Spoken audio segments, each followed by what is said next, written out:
Mijn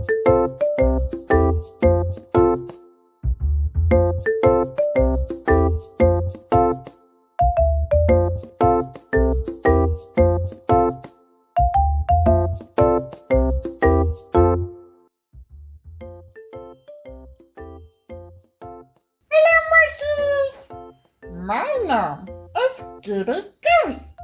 Wat is jouw naam? Oeh, dat is zo'n mooie naam. Wauw. Ik wil vandaag voor jou een gedichtje opzien. Wat is jouw gunsteling dier?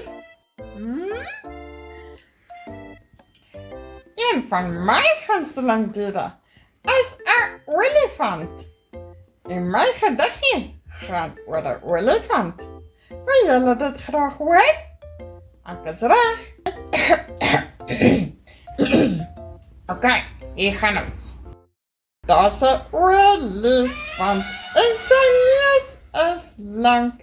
Zijn staartje is kort en hij heeft tanden langs zijn mond. Hij eet bladeren en hij is baie groot. Hij is zo sterk, hij kan een boom omstoot. Wat denk jullie van mijn gedichtje, mooietjes? Hou jullie ervan? Volgende keer moet jullie samen zijn, hoor. Baie dankie. Jullie moeten een lekker dag hebben. Bye.